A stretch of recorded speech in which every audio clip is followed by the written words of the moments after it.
¿Qué tal? ¿Cómo les va? Bienvenidos a la información. Comenzamos una nueva entrega de BTV Noticias en su edición central de martes.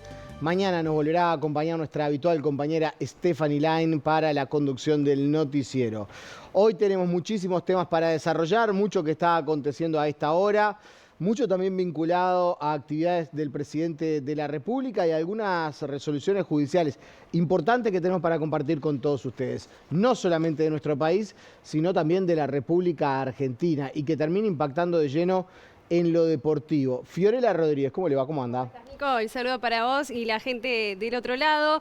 Bueno, 6 años y 8 meses de prisión para Diego García, ahora exjugador de Peñarol, que fue acusado de abuso sexual y que en la jornada de hoy se declaró culpable. Tenemos mucha información para compartir con respecto a cómo fue finalmente la jornada donde se le dio el veredicto al futbolista, que si bien se entendía, no esperaba ser condenado, tampoco demostró en ningún momento pruebas en contra de lo que se lo acusaba precisamente. La víctima, Clara Bulacio, emitió un comunicado, también un poco con esa sensación de tranquilidad de que su violador básicamente va a ir preso. El detalle de eso es que está con prisión domiciliaria a partir de la jornada de hoy en La Plata. Tiene una tobillera para que no pueda salir justamente de su domicilio, mientras continúan algunas cuestiones que tienen que ver con lo legal, mientras se le da la posibilidad de apelar a la defensa de Diego García o hasta que quede firme la sentencia,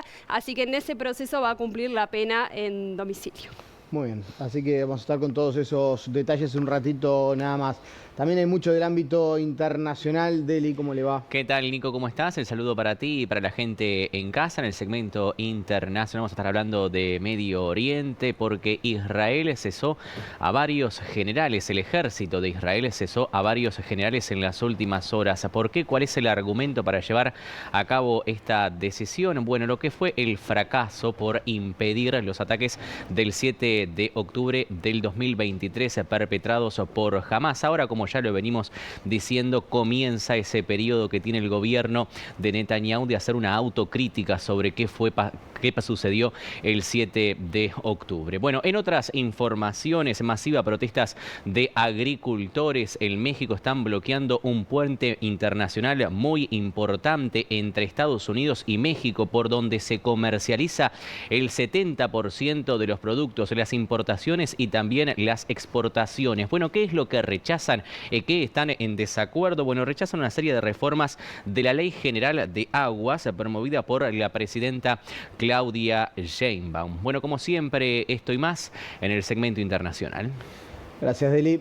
Un día veraniego el de hoy, con temperaturas por encima de lo habitual, más allá de que ya nos aproximamos al final del mes de noviembre. Estamos a nada de comenzar el último mes del año. Un mes de Navidad, me dice Martín Rivero, que sigue estas fechas con mucha expectativa siempre durante el año. Profe Serra, ¿cómo le va? ¿Cómo anda? Muy bien, Nicolás. Un saludo para ti, para todo el país, para todo el mundo. Una jornada muy bien. Más que primaveral, veraniega. Y podríamos hasta llegar a decir, de acuerdo a la definición, que estamos bajo un pulso de aire cálido, o sea, una ola de calor en primavera. Pero dicho esto, ahora vamos a ver si es verdad. Vamos rápidamente a ver cuál es la situación actual aquí en Montevideo, que es muy semejante. Hoy hemos alcanzado temperaturas de 26, 27 grados. A esta hora, 24 grados, cielos claros, algo nubosos. El viento es la componente este-sureste a 12 kilómetros la hora, la humedad relativa 62% y la presión atmosférica 1014 hectopascales. Dicho esto, Nicolás, quería comentarles justamente porque muchas veces utilizamos una terminología en meteorología que pone nerviosa a la gente. Pero vamos a ver a qué me refiero. Vamos a esta imagen que el señor director va a poner en pantalla. Vean ustedes, esto es la ciclogénesis, la formación de una depresión atmosférica sobre costas del estado de Río de Janeiro. Esta situación de inestabilidad, sistema de baja presión, es un ciclón de latitudes medias o ciclón extratropical. ¿Nos va a afectar a nosotros? No. La palabra ciclón es ni más ni menos que una región donde las tormentas suelen desarrollarse. Baja la presión, etcétera. Viento fuerte también. Recordemos que hace unos 40, 50 años atrás la palabra ciclón o ciclón de latitudes medias no se utilizaba. Decíamos, tormenta se aproxima. Hoy la tecnología nos permite calificar cuál es la situación en cada punto de la atmósfera. Así que aclarado esto, no hay problema. El sábado sí vamos a tener alguna lluvia y nada más. Profe, usted decía que estamos bajo una especie de ola de calor. Sí. ¿Las temperaturas altas van a seguir? Las temperaturas van a seguir hasta el día viernes. A partir del viernes, un avance de una perturbación atmosférica, llámese frente frío, va a provocar descenso de temperatura, algunas precipitaciones el sábado, el domingo mejora, pero terminamos la primavera meteorológica el día 30 y comenzamos el verano climatológico el 1 de diciembre con lluvias. Terminamos uno con lluvias y empezamos otro con lluvias. Gracias, profe. Muy bien. Ahora compartimos con ustedes nuestros principales titulares. La Fiscalía investiga 2 hipótesis por el asesinato del policía en el barrio Cerro. Hoy se realizó el sepelio del efectivo César Ferreira. Asistió el ministro del Interior, Carlos Negro. Hoy se conmemora el Día Internacional de la Eliminación de la Violencia contra las Mujeres. En nuestro país aumentaron las denuncias. Se realiza una movilización en el centro de Montevideo, Móvil en Vivo. El director de la empresa Factum, Eduardo Botinelli, analiza los pormenores de la interpelación a la ministra de Salud, Cristina Lustenberg. ¿En qué consiste la propuesta presentada por el PIT-CNT para gravar al 1% más rico del país? ¿Qué dicen desde el gobierno y los propios analistas económicos? Informe especial.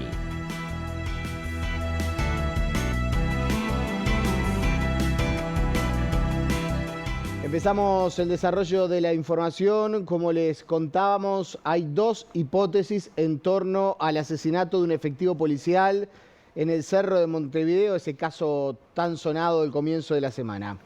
Fuentes allegadas a la investigación informaron a BTV Noticias que dentro del auto donde se cometió el crimen se encontraba el ex yerno del narcotraficante Alberto Betito Suárez, quien era requerido por la policía por casos vinculados a bandas narcotraficantes del Cerro de Montevideo. Las fuentes indicaron a nuestro noticiero que tras el crimen contra el funcionario policial, esta persona fue detenida y enviada a la cárcel de Punta de Rieles. En tanto, el hermano del policía que se encontraba con el efectivo en el auto también tiene antecedentes penales por hurto.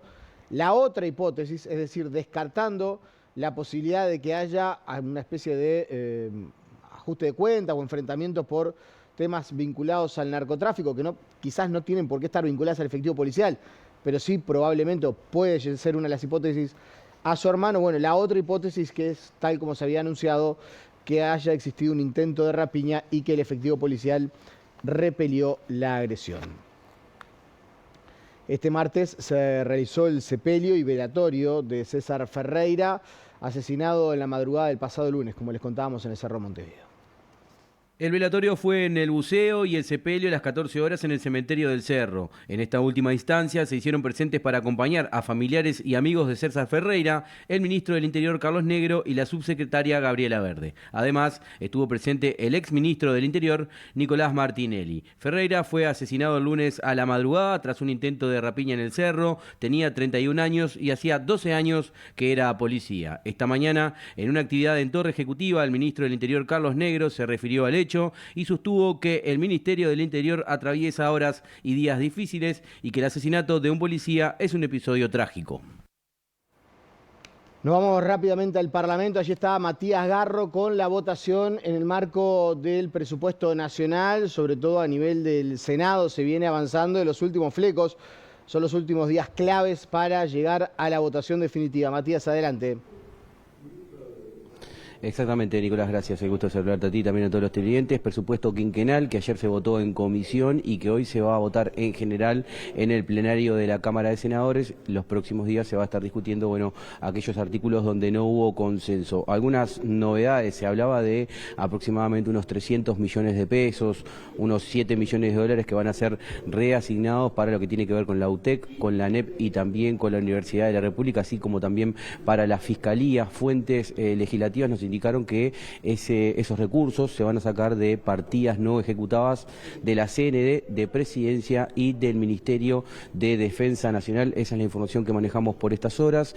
Hoy estuvimos conversando además con Sergio Botana, senador del Partido Nacional, quien, bueno, destacó el clima, como se ha dado la discusión del proyecto de ley de presupuesto, pero bueno, dijo que tienen diferencias con el oficialismo en cuanto a la perspectiva de crecimiento del país. En ese sentido, destacó un aumento del gasto que, según indicó Botana, se estará financiando con nuevos impuestos y también con un aumento en la carga tributaria. Botana destacó que su partido no va a acompañar aquellos artículos que plantean, bueno, nuevos impuestos, y que tampoco estarán acompañando ese artículo que trata con lo que tiene que ver con el levantamiento del secreto bancario. Si les parece, lo vemos y lo escuchamos.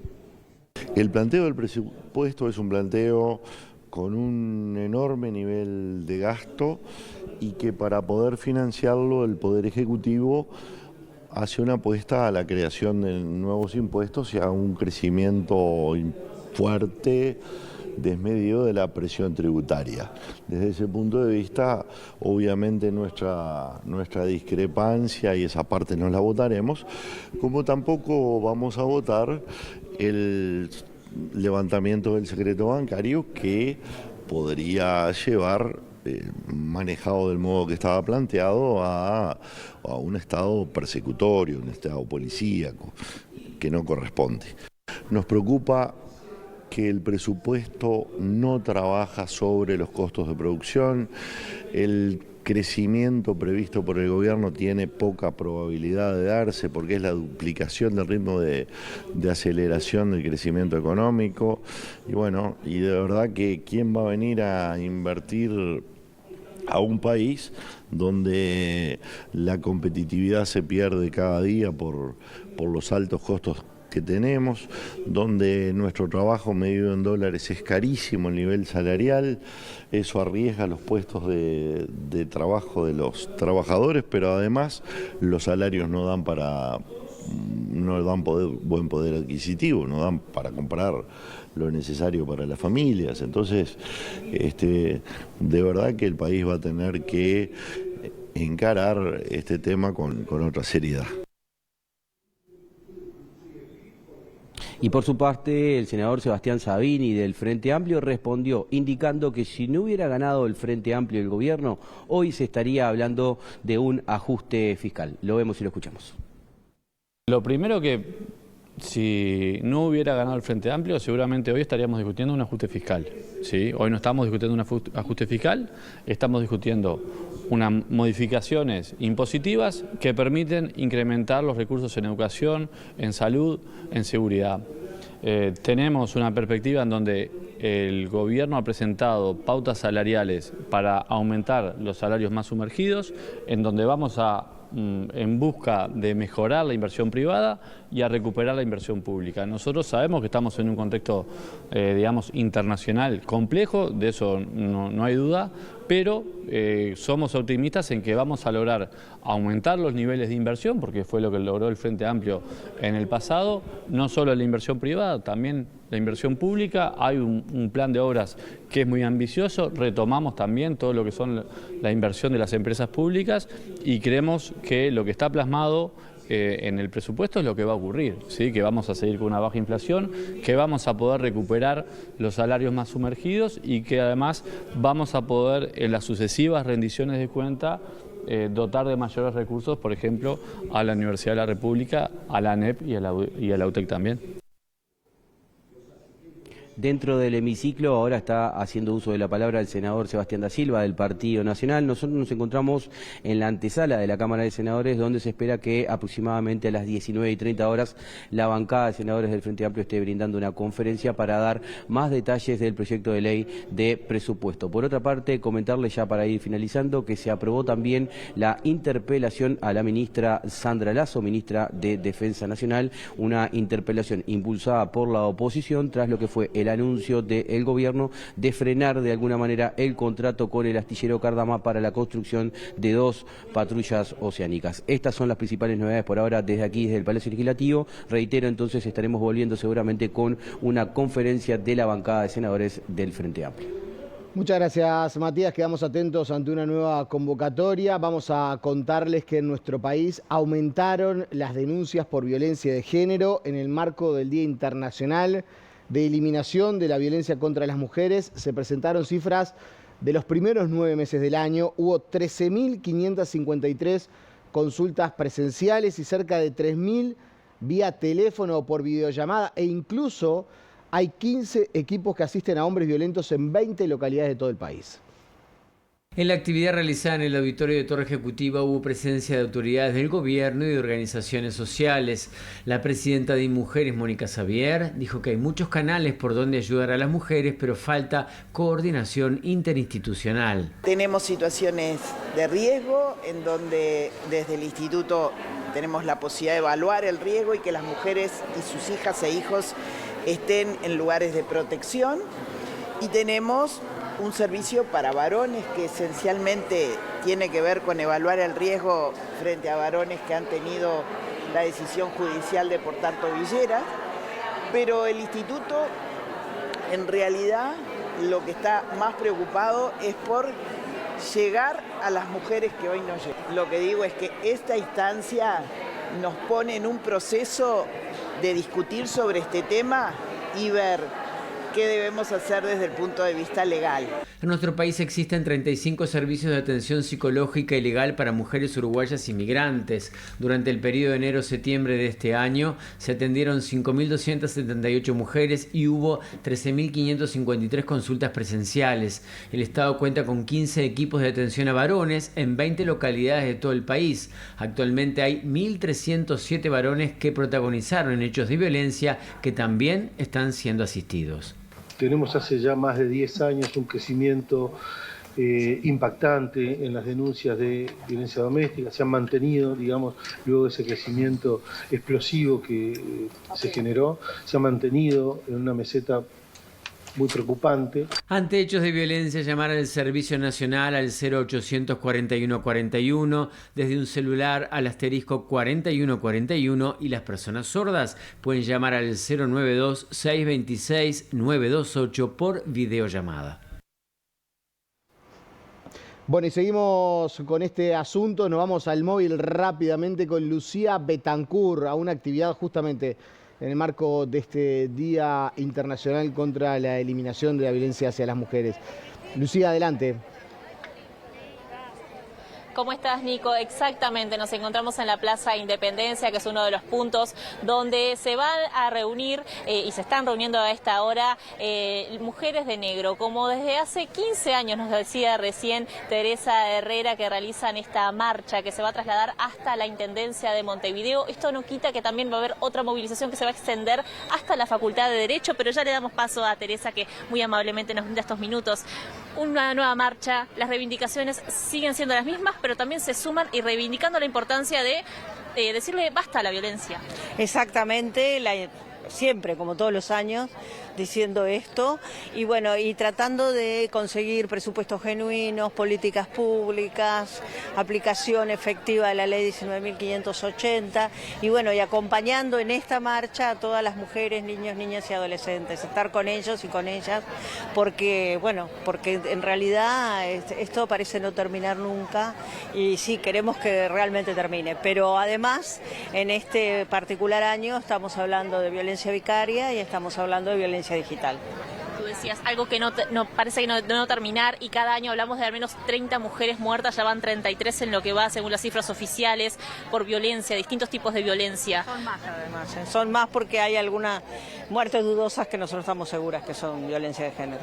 ¿Cómo se puede atacar este tema? Parece que, como tú decías, no termina y cada año hay que reivindicar las mismas proclamas. A mí me parece que una de las cosas que tenemos que tener claro es que que hay que plantearnos que este no es un problema de las mujeres, no es un problema de las feministas, no es un problema de toda la sociedad, y es un problema donde sobre todo los gobernantes tienen que tomar decisiones.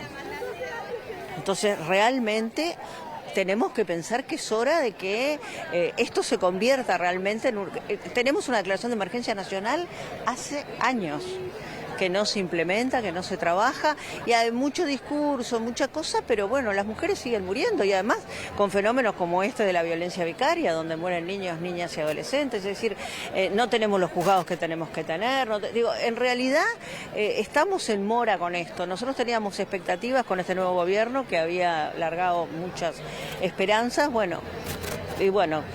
hoy la compañera que le tocó hablar en el acto, Raquel Hernández, dijo, queremos ratificar la esperanza que teníamos en marzo, pero estamos muy, muy decepcionados. Han sido escuchados, pero por ahora no han visto ninguna modificación o intención, o de intenciones está hecho al mundo, se habla por ahí, pero falta presupuesto. Por ejemplo, para la ley de género, para nuevos juzgados especializados. Exactamente, lo del presupuesto de la Corte Suprema de Justicia es paupérrimo. Pidieron 26 juzgados, le dieron 2. No tiene sentido, las fiscalías manejan 1000 casos, y podría seguir diciendo millones de cosas. Entonces, tenemos una ley muy buena, pero que termina siendo de alguna manera letra muerta. Muchas de las cosas que se dicen por ahí que no son ciertas, porque las denuncias falsas son mínimas, nosotros hemos hecho un estudio en la Universidad Claes sobre esto que lo demuestra, pero lo que pasa que lo que sí es cierto son las demoras. Y cuando hay demora, en realidad se está denegando justicia, ¿no? Y las demoras no son porque se les ocurra, las demoras son porque están sobrecargados todos y cada uno de los juzgados, los servicios y todo lo demás. ¿Qué se espera? ¿Se pueda tener alguna, al menos en este quinquenio, con cierta esperanza de que se pueda de todos modos ser escuchado ese pedido? Bueno, en eso estamos. La sociedad civil nunca pierde la esperanza. Yo siempre digo que para ser feminista hay que tener esperanza. Si no tenés esperanza, no puedes ser feminista. ¿Qué sentís después de tantos años marchando? Que se sumen, hay caras que faltan, otras que se suman, pero sobre todo eso, que cada vez sean más mujeres que se suman también, mujeres y familias a esta marcha. Exactamente, siempre es gratificante porque sentimos que hemos sembrado. Y además que las banderas las tienen que tomar otras, porque algunas de nosotras ya estamos mayores, ¿no? Muchas gracias, Teresa. Gracias a ti. Hasta allí la palabra de Teresa Herrera, que, como les decía, con sus 72 años, una vez más haciendo presente en esta marcha que desde aquí, desde Plaza Independencia, va a partir en minutos nada más hasta la Intendencia. Luego hay otra convocatoria desde la Intersocial Feminista, desde Plaza Cagancha, Plaza Libertad, hasta la Facultad de Derecho. Allí también se va a estar dando esta marcha por este Día Internacional de Eliminación de la Violencia hacia las Mujeres.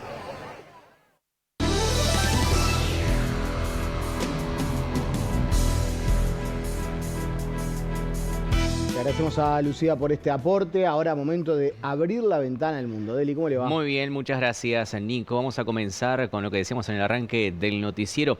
¿Cuántas veces hablamos de lo que sería o comenzaría a ser la autocrítica por parte de Israel tras lo que fue el ataque, la masacre del 7 de octubre de 2023? Bueno, el gobierno de Netanyahu comienza a desandar, si se quiere de alguna manera, ese camino y toma una decisión bastante contundente en las últimas horas. Es que el ejército cesó a varios generales en las últimas horas. ¿Por qué toma esta decisión? Es argumentada básicamente en el fracaso de impedir esos ataques. Llega 2 semanas después de que el jefe del ejército, Eyal Zamir, reclamara una investigación sistemática sobre las fallas que permitieron el asalto de los milicianos islamistas en el sur del país, que dejó 1.121 muertos. Los otros 13 generales cesados son Aaron Haliva, entonces jefe de inteligencia militar, Oded Baishuk, jefe de operaciones, y Sharon Finkelman, que ese día acababa de asumir el mando de la región militar del sur de Israel. Tanto Haliva como Finkelman ya habían dimitido, alegando su responsabilidad en la tragedia del 7 de octubre, mientras que Baishuk se jubiló tras la guerra de 12 días lanzada por Israel contra Irán en junio de este año. Según el comunicado del ejército, los 3 son personalmente responsables del fracaso de la institución militar a la hora de prever y repeler el sangriento ataque lanzado por el movimiento islamista palestino Hamas desde la Franja de Gaza. También se anunciaron sanciones contra los jefes de la Marina y la Fuerza Aérea, junto con medidas disciplinarias contra otros 4 generales y varios altos oficiales. Seguimos hablando del tema porque en esta jornada el grupo terrorista Hamás entregó el ataúd con un presunto cuerpo de otros de los rehenes secuestrados. Lo hizo en esta jornada a la Cruz Roja. Anteriormente las milicias palestinas ya habían anunciado que iban a hacer llegar hoy a Israel uno de los 3 últimos cuerpos que todavía permanecen en Gaza. Ayer la Yihad Islámica Palestina anunció a la cadena catarí Al Jazeera que recuperó otro cadáver en Nuseirat, en el centro de Gaza. De confirmarse su identidad y según lo acordado, Israel tendrá que devolver después los cuerpos de 15 palestinos a modo de canje. Esta mañana el primer ministro israelí Benjamín Netanyahu acusó a las milicias palestinas de violar el acuerdo de alto al fuego en la franja por la demora en la entrega del cuerpo hallado en la pasada jornada. Bueno, vamos a hablar de estas tensiones, de este conflicto entre Estados Unidos y Venezuela. Hoy fue consultado al respecto el periodista analista internacional Claudio Fantini, qué es lo que puede suceder. Bueno, y dijo que lo que significa para Washington que haya designado al Cartel de los Soles como un grupo terrorista. Vean el siguiente tape. Fantini no descartó que Estados Unidos actúe de la misma manera que lo hizo con ISIS y Al Qaeda.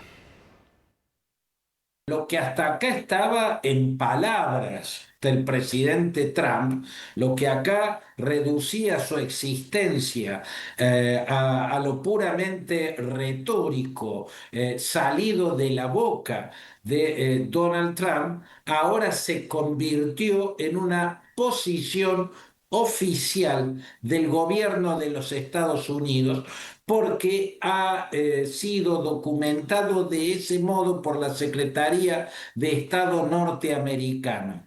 La Secretaría de Estado norteamericano desde ayer ha puesto bajo el rótulo OTE